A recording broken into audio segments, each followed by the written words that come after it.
Glyph leaned back in his chair, arms folded, still staring at the data feed. His expression was half disbelief, half respect. Level 21. 3. Shadow clones. Obsidian gear. Crimson gear. Yumi upgrades. You're basically running a small warband at this point. He shook his head, chuckling. And you're only in Chapter 3. That's insane. Jin cleared his throat, sliding his tablet forward. His tone was less excitable, but sharp. Insane is the right word. According to the logs, you've logged 126 hours of playtime. 126. And you just cleared the 3rd chapter. He flicked his pen against the tablet like a metronome. From a financial standpoint, this screams opportunity. Limited loot access.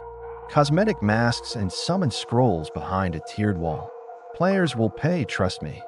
Nobody grinds that long without looking for shortcuts.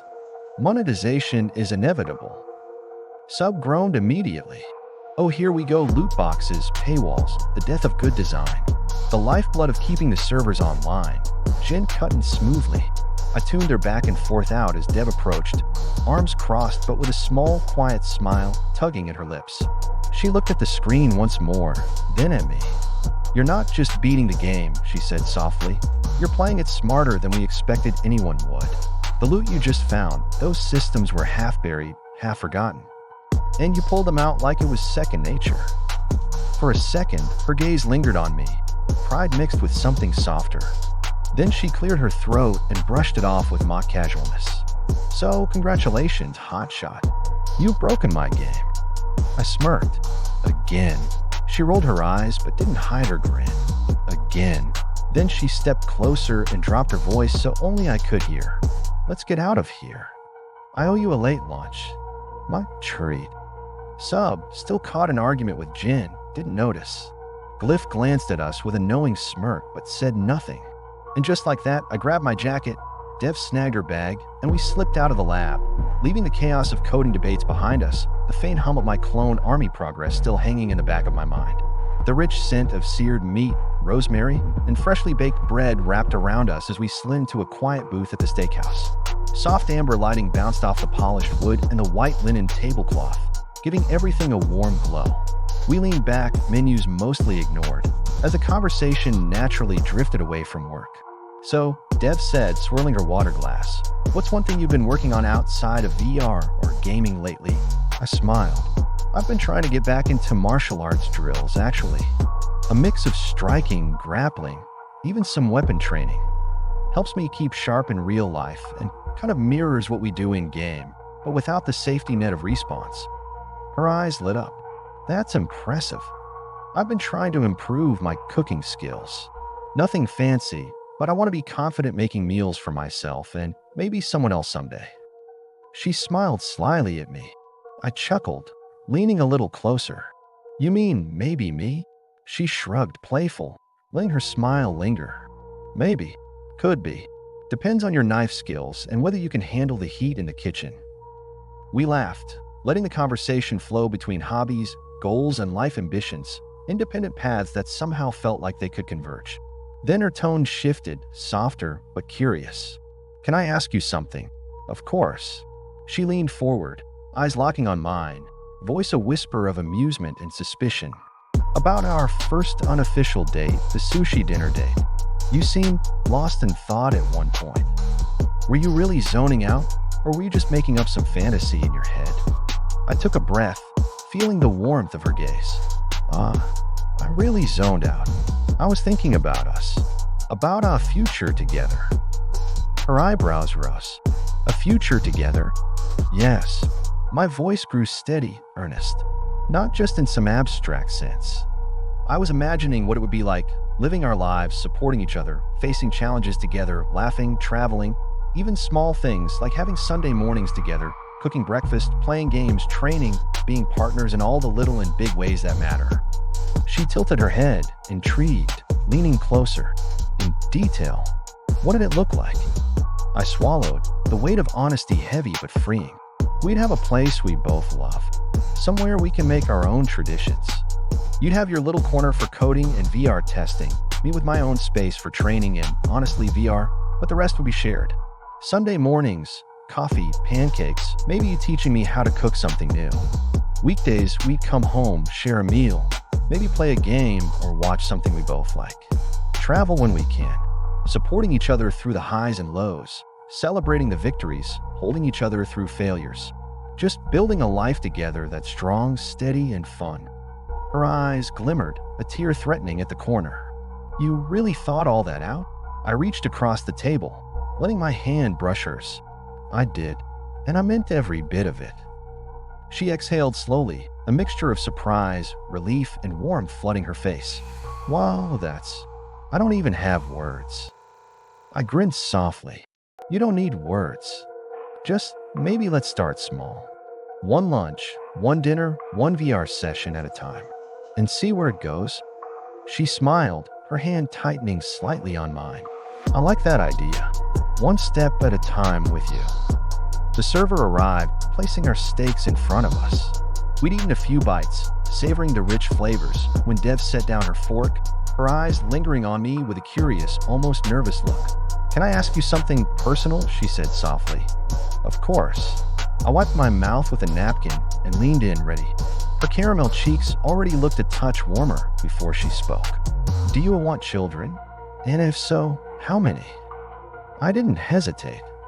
I'm Catholic, I said with a small grin. So honestly, as many as you'll give me. Her eyes widened, the color rushing deeper across her face until even her ears glowed crimson. She covered her mouth with her hand, half laughing, half stunned. Oh my God, you didn't even flinch saying that. I chuckled, tilting my head. Is that a deal breaker? She lowered her hand slowly, still red, still trying to regain composure. No, it's not. It's just, she trailed off, her lips twitching into a shy smile. If I married you, apparently I'd be in for a serious workout. That made me laugh outright, and soon she joined in, her laughter mixing with mine until the tension dissolved into something lighthearted and sweet. Hey, at least we'd never be bored, I teased. Oh, never, she said, giggling again as she stabbed another piece of steak. The laughter mellowed into something quieter, easier. We found ourselves drifting into stories about where we came from, our families, our roots. She told me about growing up in a tight-knit household, her parents working hard and expecting the same of her. About being the nerdy kid who taught herself coding in high school, the late nights, the way her mother used to peek in and ask if she was building robots to take over the world. I share my own family stories about Mass every Sunday, about cousins packed into small houses during the holidays, about the rhythm of faith, discipline, and a community that never really let you feel alone. You sound like you had a lot of love around you, Dev said, her voice soft, thoughtful. I did, and I want that again.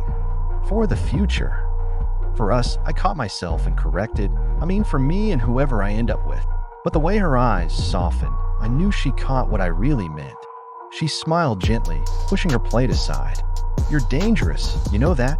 How so? Because I can actually picture it. A family.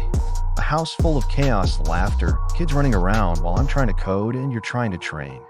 And instead of being terrified, it sounds kind of perfect. I grinned, heart thumping as I reached across the table again. She let her hand rest in mine this time, warm and steady. Then maybe, I said, we're both a little dangerous. Her smile lingered as she shook her head, cheeks still glowing red. But her eyes told me everything. She wasn't running from the idea. If anything, she was leaning into it. The moment Dev and I walked back into the lab, the air shifted. Jin glanced up from his workstation, a grin already spreading across his face. Glyph didn't even try to hide his smirk. Sub swiveled his chair toward us, arms crossed like he'd been waiting. Well, Sub said, voice dripping with mischief. Back from your little steakhouse getaway? Did the candlelight make the steaks taste better, or was it the company? Dev groaned under her breath and set her bag on her desk. You three are impossible. Impossible. Glyph leaned back in his chair, folding his hands behind his head. Nah, we're just invested in the narrative. The whole lab's rooting for this romance arc. Jin chuckled, tapping his pen against a notebook. Officially dating now, huh? Congrats.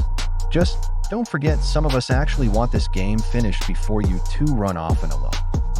Dev shot him a look that could kill.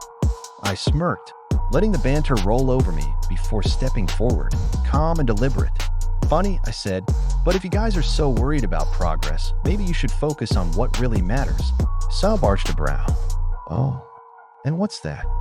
I'm going after the Nagamaki in Chapter 4. The room froze for half a beat. Then, as if on cue, Glyph sat up straight, eyes narrowing. Wait, what? Jin dropped his pen. You mean that Nagamaki? The one behind the Chapter 4 boss? I confirmed, deadpan. Yeah, after I beat him, I'm taking it. Their laughter stopped cold, replaced by a collective ache of competitiveness. Glyph let out a long, low whistle. You're insane. After the Obsidian Samurai stomped us last time, just gonna, what? Walk in there and grab it? I'm not walking, I said with a grin. I'm grinding, then grabbing. Sub groaned dramatically, rubbing his forehead. Why do I suddenly feel like my weekend plan just got canceled? I can already hear you dragging us in for another raid. Jin sighed, shaking his head but smiling despite himself. He's right. If you're actually gunning for that Nagamaki, we're all gonna be there. You know it. Dev tried to hold her composure, but when she glanced at me, her lips betrayed the faintest smirk. She whispered, just loud enough for me to catch, "You really know how to shut them up." For once, the room was quiet, not because the jokes had dried up, but because they were already calculating their builds, debating strategies in their heads, and more than anything, itching for a rematch. And I knew I just lit a fire under all of them.